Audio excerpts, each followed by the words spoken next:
Por favor, me comentan si ven el programa. ¿Se recuerdan que el curso de Estadística 1 tiene como prerequisito el curso de Matemática 2? Entonces ahí, si ya tienen ganado ese curso, pues ya están bien ustedes en este curso. Y corresponde a un curso que se imparte en el segundo semestre y es del sexto ciclo. Entonces a continuación tenemos lo que es el programa. Por favor, alguien que nos quiera ayudar a leerlo. Buenos días, con mucho gusto, licenciada. Programa, descripción del curso. El curso de Estadística 1 corresponde al sexto semestre de la carrera de auditoría de esta facultad.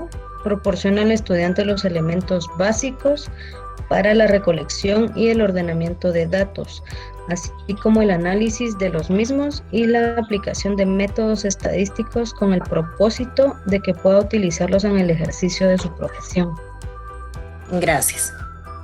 Por ejemplo, ustedes se recuerdan que incluso cuando han realizado los trabajos para su práctica, las diferentes prácticas que ya han realizado, ¿qué es lo que hacen ustedes? Primero identifican un problema y ya sobre ese problema empiezan a determinar qué tipo de información es la que les puede ser de utilidad, ya sea para comprobar o refutar, por ejemplo, una hipótesis que ustedes ya han planteado. Entonces proceden a la recolección de los datos, posteriormente hay un ordenamiento de la información y de ahí también determinan ustedes cómo van a presentar esa información para que sea comprensible y que se pueda analizar.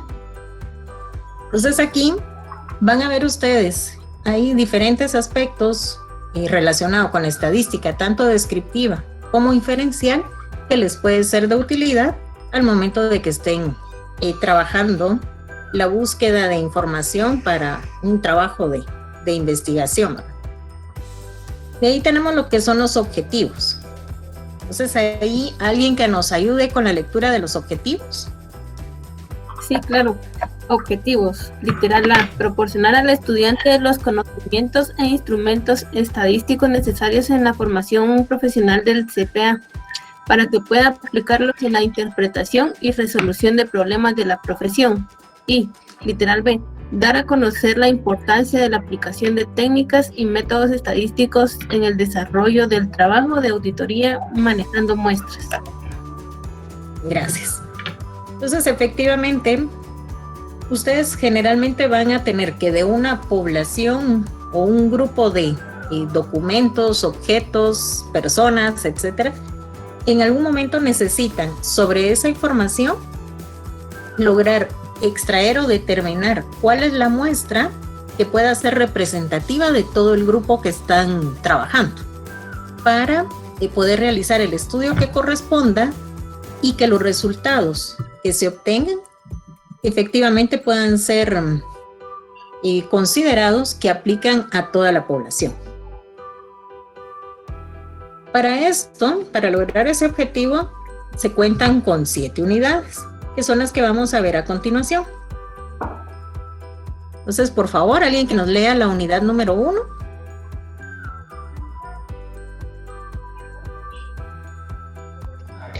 Unidad número 1.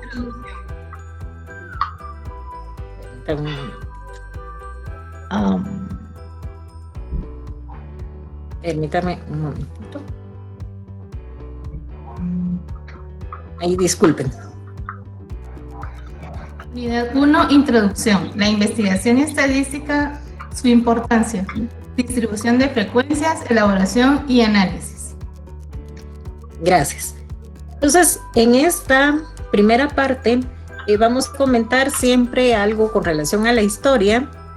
Vamos a comentar también sobre algunos conceptos básicos, por ejemplo, los datos, que son variables, Y posteriormente vamos a empezar a ver que la información que obtenemos, al momento de presentarla, lo podemos hacer a través de la distribución de frecuencias. Entonces tenemos que las distribuciones de frecuencias pueden ser simples o agrupadas en clases o intervalos. Entonces hoy vamos a empezar a trabajar sobre este tema.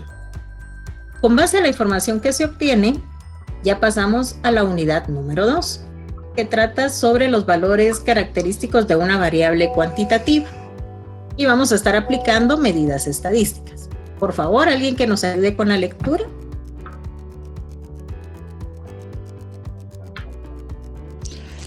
Unidad número 2. Valores característicos de una variable cuantitativa.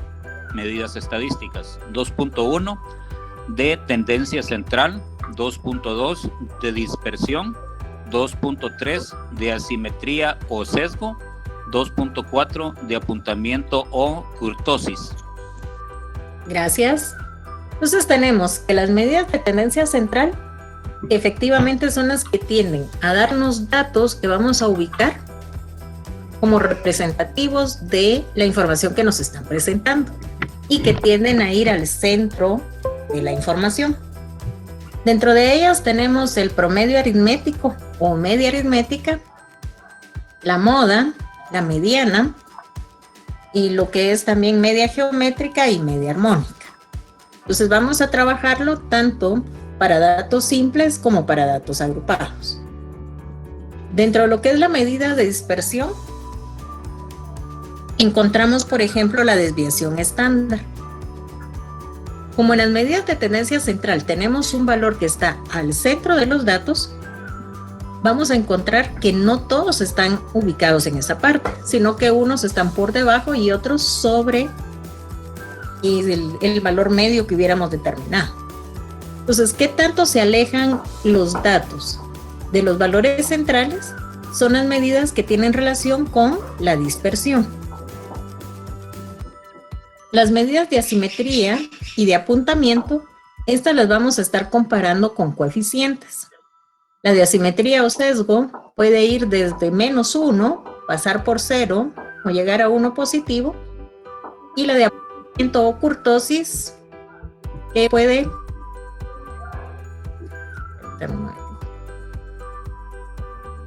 entonces aquí vamos a tener que se van a estar comparando con un valor. Las de asimetría o sesgo nos indica si la información tiende a ubicarse a la izquierda, a la derecha o al centro de los datos. Si es de apuntamiento o kurtosis, nos indica lo que corresponde a la altura. Ahí vamos a tener que hay datos que van a llegar como a un promedio. Entonces ahí vamos a decir que ese valor va a ser igual a 3. Pero si hay muchos datos acumulados alrededor de los valores centrales, vamos a tener que ese coeficiente va a ser mayor de 3. Y si están muy dispersos sobre el eje X, vamos a tener una presentación menor de 3. Y posteriormente vamos a ver también qué nombre le vamos a dar a esas presentaciones. De ahí tenemos la unidad número 3 de probabilidades y distribución de probabilidad. Por favor, alguien que nos quiera leer. Unidad número 3, probabilidades y distribuciones de probabilidad. 3.1, la probabilidad en la investigación. 3.2, probabilidad de un evento. 3.3, sistema completo de eventos. 3.4, reglas de probabilidad. 3.5, distribución binomial. 3.6, distribución normal. Gracias. ¿Y alguien que nos quiera comentar por qué cree que le estamos colocando aquí estos dados y estas barajas? Porque, por ejemplo, en un dado, la probabilidad, por ejemplo, de que caiga uno, si no estoy mal, sería solo una probabilidad. Entonces, por eso me imagino que los colocó. Muy bien, gracias.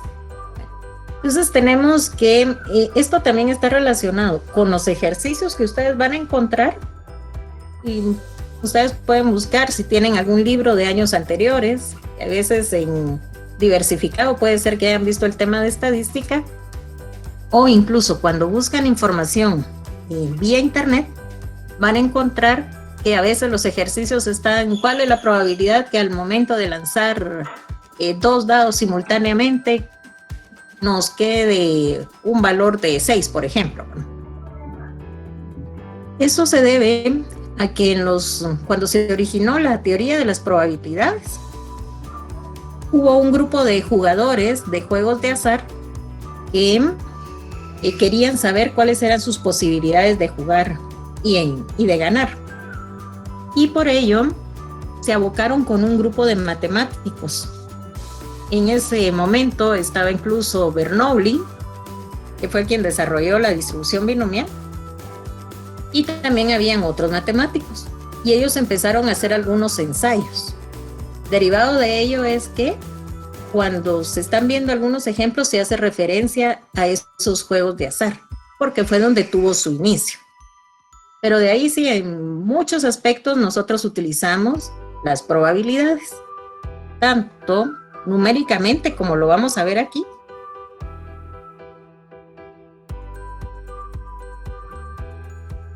Bueno, aparte que ahora hay que usar la mascarilla, ¿no? Tenemos que ver, bueno, ¿será que va a llover? ¿Será que va a ser un día caluroso? Para ver de qué manera si vamos a llevar ropa un poco no tan caliente o una que nos cubra y nos proteja más. Entonces tenemos que aquí vamos a trabajar la probabilidad en la investigación, probabilidad de un evento. Cuando tenemos el sistema completo de eventos, vamos a estar aplicando las reglas de probabilidad, que tenemos básicamente 2, la regla de la suma y la regla de la multiplicación. Esto va a ser para datos simples. Cuando ya estamos trabajando una distribución binomial, aquí vamos a tener que vamos a trasladar todo a un binomio. Me imagino que se recuerdan ustedes del binomio de A más B elevado a N. Solo que aquí vamos a sustituir y lo vamos a conocer como P más Q elevado a N, donde P está implicando lo que es el éxito de lo que estamos buscando y Q va a ser el fracaso. Aquí vamos a considerar que el éxito es lo que estamos buscando. Si ustedes están buscando, por ejemplo, encontrar facturas o productos que tienen algún tipo de error, su éxito va a estar dado en encontrar ese artículo defectuoso. Y Q va a ser lo que representa todo lo que está en buen estado. Entonces aquí en la distribución binomial pues vamos a estar repasando el binomio y vamos a ver cómo y vamos a ir dando las respuestas a lo que nos estén planteando. En la distribución normal se estima que es aplicada a un sinfín de actividades económicas, de educación, de salud, etc. Donde todos los valores los vamos a trasladar a una escala que va a ir de 0 a 100%. Y para esto vamos a estar aplicando también unas tablas, donde vamos a medir el nivel de confianza o de equivalencia de los datos que nos están proporcionando. Para efectos de los exámenes, vamos a regresar un poquito. La unidad número 1 y número 2 es lo que se va a estar evaluando en el primer examen parcial. Generalmente para el segundo parcial vamos a estar cubriendo lo que es la unidad número 3. Y la unidad 4 en adelante queda para el examen final. Si hubiese algún cambio en incluir la unidad 4 en el segundo parcial, se les estaría indicando. Pero generalmente solamente se evalúa la unidad 3 en el segundo parcial. Entonces ahora pasamos a la unidad número 4. Entonces, por favor, alguien que nos lea esta unidad. Unidad número 4. Introducción al muestreo estadístico. 4.1 Conceptos básicos. 4.2 Distribución muestral de la media. 4.3 Muestreo probabilístico simple, sistemático y estratificado. Gracias. Entonces habíamos indicado que en algunos casos la población ahí puede ser de X tamaño y nos puede llevar mucho tiempo realizar un estudio de la totalidad. Aparte que podría resultar con una desventaja porque no tenemos lo que corresponde a tiempo personal y la información podría ya no ser útil al momento de que la demos si vamos a proceder a investigar el total general. Derivado de ello es que necesitamos determinar cuál sería el tamaño óptimo de una muestra para poder trabajar. Hay diferentes métodos por los cuales ustedes pueden determinar el tamaño de la muestra con cierto nivel de confianza y considerando también un error estimado que pueda estar dentro de un rango normal. Y para ello vamos a estar trabajando tanto lo que son los conceptos, la distribución muestral de esa media. Vamos a tener el muestreo probabilístico simple, donde recuérdense que ahí no va a intervenir el criterio de la persona, sino que va a ser prácticamente un muestreo aleatorio o al azar. Sistemático, cuando lleva ahí sí que cierto orden para la selección de la muestra, y estratificado. El estratificado se refiere cuando tenemos diferentes grupos. Podría ser, por ejemplo, una empresa que tiene ventas en el interior del país y que lo tiene dividido en regiones. Entonces está la región norte, sur, central, etc. Entonces eso es lo que vamos a trabajar en esta parte. Posteriormente entramos a lo que es la unidad número 5. Entonces, por favor, alguien ahí que nos apoye con la lectura de la unidad 5.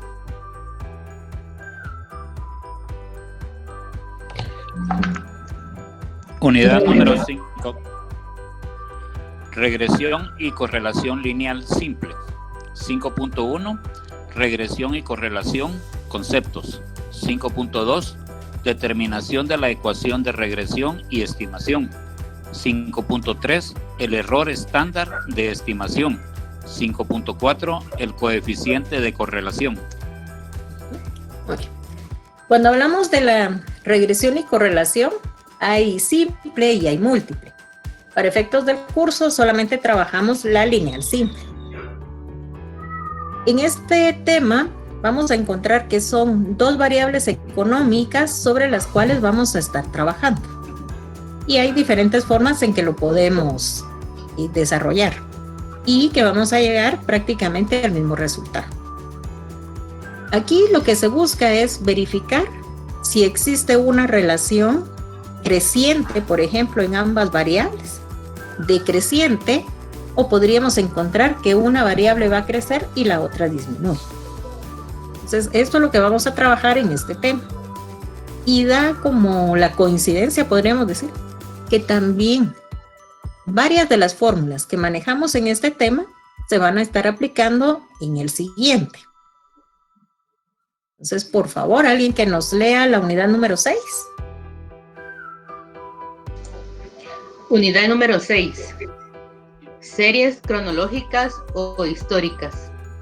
6.1. Componentes, descripción, movimientos cíclicos, tendencias secular, variaciones estacionales, movimientos irregulares, tendencia lineal. 6.2. Determinación de la ecuación de la tendencia lineal, métodos, abreviado y largo. 6.3. Estimación. Gracias. Entonces tenemos que en las series cronológicas o históricas van a haber siempre dos variables. Por lo único que una va a ser una económica y la otra va a ser una variable que corresponde al tiempo. Entonces aquí hay diferentes movimientos. Hay unos movimientos que tienden a ser repetitivos dentro de, por ejemplo, un periodo anual. Si obviamos esta situación atípica de la pandemia, podríamos decir que antes, por ejemplo, había un repunte de ventas cuando era época de Semana Santa. Ahí hay más venta o había más venta de ciertos productos, tanto de alimentos y como de indumentaria, por ejemplo, para ir a la playa, por poner un ejemplo. Tenemos que para la época del pago del bono 14 o del pago del aguinaldo también anteriormente había cierto repunte de ventas. Ahorita estamos así en stand-by, ¿verdad? Y tenemos que hay algunos movimientos irregulares. Esos movimientos irregulares se refieren principalmente a lo que es situaciones que se presentan eventualmente. Tenemos ahí el caso de las inundaciones, que en algún momento se ha dado y que aún así van a afectar cierto sector. Y ahorita tenemos un movimiento irregular con lo que corresponde a la pandemia, ya que si ustedes verifican, casi que cada 100 años más o menos ha sido en los últimos tiempos que se da una situación así que viene a dar algún tipo de cambios drásticos. Y para ello vamos a estar aplicando lo que es la ecuación de tendencia lineal. Como nos indica aquí el método, tenemos un método corto o abreviado y el largo o método directo.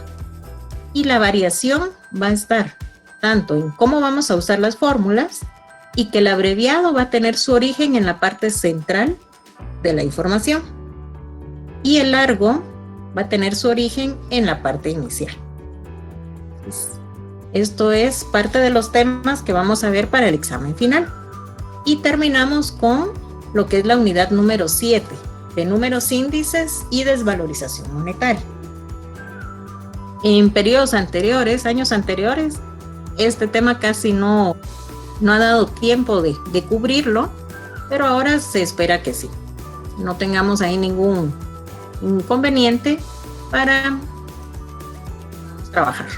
Entonces, por favor, alguien que nos ayude con la lectura. Unidad número 7. Números, índices y desvalorización monetaria. 7.1, índices relativos simples. 7.2, índices compuestos. Y 7.3, desvalorización monetaria aplicando índices. Gracias. Entonces, ahí, ¿qué tenemos? Por ejemplo, aquí tenemos que estos índices relativos, o sea, esta información la vamos a estar obteniendo por medio de algunas fórmulas. Entonces, relativos simples si estamos observando un solo producto. Índices compuestos si ya estamos teniendo una relación de varios productos en determinado tiempo. Y la desvalorización, que prácticamente nos ayudaría a determinar o está relacionado con lo que es la inflación. Por ejemplo, ¿cuánto dinero necesitamos ahorita para poder tener el mismo valor de adquisición de periodos anteriores? Y esta sería la última unidad que vamos a estar trabajando en el curso. Entonces, ¿alguna inquietud que tengan antes de que entremos al tema de evaluación? Licenciada, yo solo tengo duda, porque había cartas ahí donde había dados. Disculpe, ¿por qué había? Unas cartas en la sección de los dados. En esta parte. Sí, aquí, las cartas, ¿por qué? Entonces les estaba comentando. Eso tiene mucha relación con lo que son los juegos de azar. Y los juegos de azar son los que de alguna manera le dieron origen a la teoría de las probabilidades, por medio del estudio y que hizo el grupo de matemáticos. Ya. Gracias, licenciada. De acuerdo. Si no, de ahí van a jalarme las orejas, que saber ahí que les estamos enseñando de juegos de azar. Es más por eso, ¿no? Y que sí, un grupo de jugadores quería saber sus posibilidades de ganar y se contactó con un grupo de matemáticos. Entonces tenemos que para la evaluación vamos a tener 2 evaluaciones, cada una de 30 puntos para un total de 60.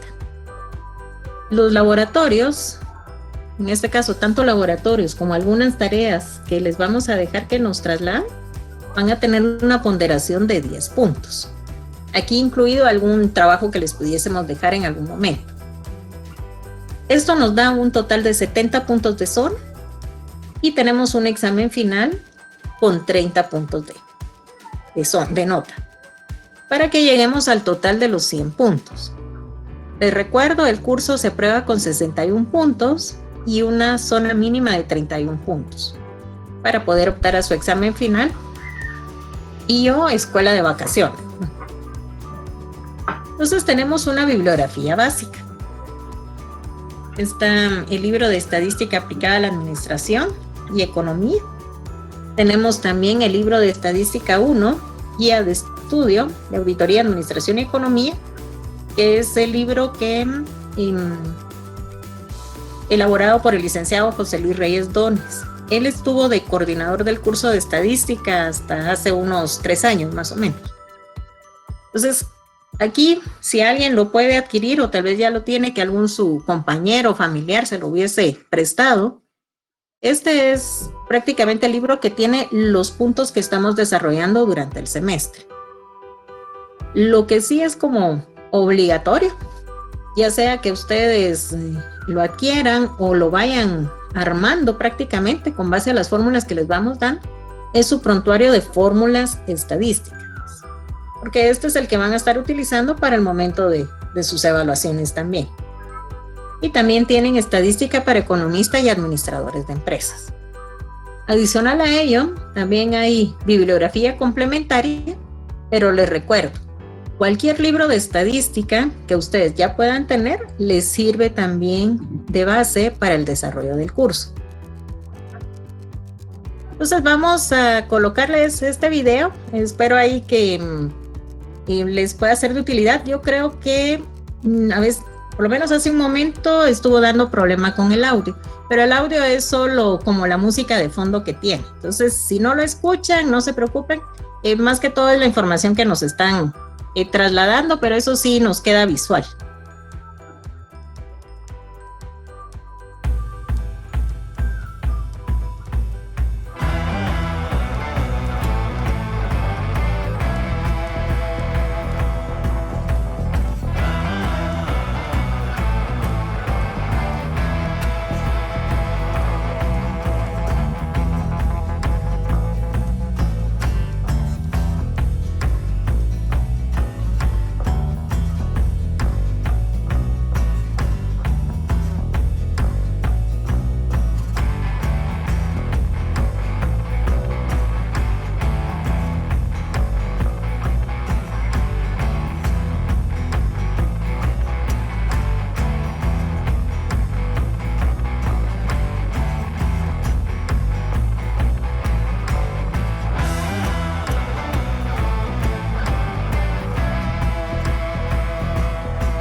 licenciada, en el caso, por ejemplo, de lo que son los fenómenos naturales, podría estar basado en lo que son estadísticas, qué sé yo, las tormentas, tal vez no los terremotos, porque esos han sido de una manera no muy regulares, ¿verdad? Pero en el caso de las tormentas, que sí, esas han tenido una determinada variación casi similar año con año.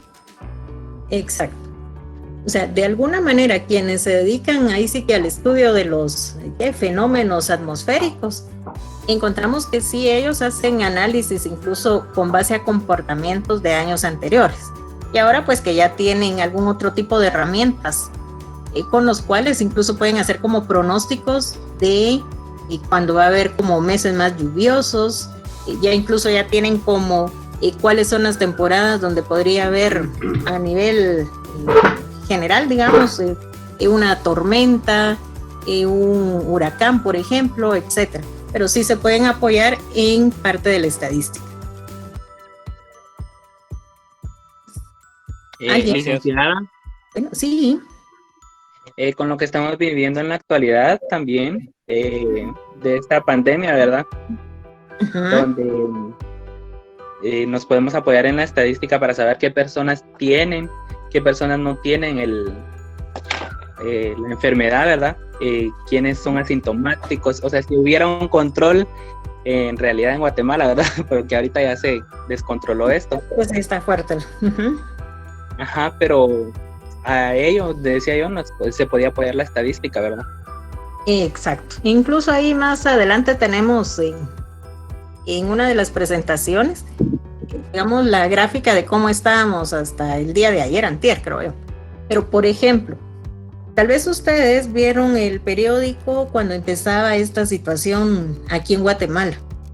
Y precisamente cuando íbamos por el día 9, hubo alguien que escribió algo al respecto y hacía una comparación de lo que era el comportamiento del virus en otros países y que consideraba que sí iba a estar un poco lejana en el mes de marzo, la fecha en la cual íbamos a llegar como ahí sí que al pico de la curva, ¿verdad? Entonces ahí, cabal, ahí vamos a poder observar, y lamentablemente pues con este tipo de situación, ¿verdad? Pero lo que es una distribución normal, porque va a llegar un momento en el cual se llega a la parte superior de esa curva y vamos a empezar a bajar. Esperemos que no sea muy lejana, ¿no? Pero sí, por ejemplo, también cuando hacen pruebas en otros países con medicamentos, que se esperaría algún tipo de recuperación, ahí también indirectamente va a ir en algún momento involucrada la estadística, porque se va a ir haciendo un análisis con base a los resultados que se obtienen. Ahí en ese caso sería en Rusia, licenciada, sobre la inyección que implementaron, que la utilizaron personas de 80 años y todo, y fue buenos resultados. Y entonces ahora hay que hacer como parte de ese estudio también aquí, porque habría que ver, ¿verdad?, si hay algún otro tipo de situación donde va a tener el mismo comportamiento, el mismo resultado, la aplicación de esta vacuna, o si hay alguna variación. Y que habría que ver tal vez algún aspecto como de alimentación, condiciones de salud previas de las personas, ¿verdad?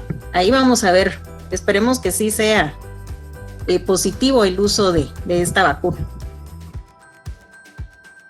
Y entonces ahora regresando un poquito también al tema del video.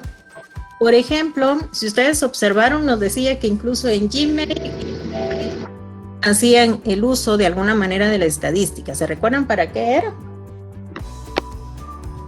Sí, link para revisar los algoritmos y ver o descartar toda la información maliciosa que pudiese haber. Entonces ahí era donde nos puede apoyar, por ejemplo, lo que es la selección del correo, del spam, ¿verdad? Y por ejemplo, para los smartphones, ¿qué nos comentaba? La búsqueda por voz. Y sí, si se recuerdan, bueno, tal vez alguien ahí se recuerda que en esa parte nos indicaba, al momento de que estamos mandando un mensaje por audio y posteriormente lo queremos prácticamente que se traslade a un mensaje de texto, también utiliza ese tipo de algoritmos para hacer el traslado. Entonces hay tal vez algunas situaciones muy curiosas que probablemente no nos habíamos percatado.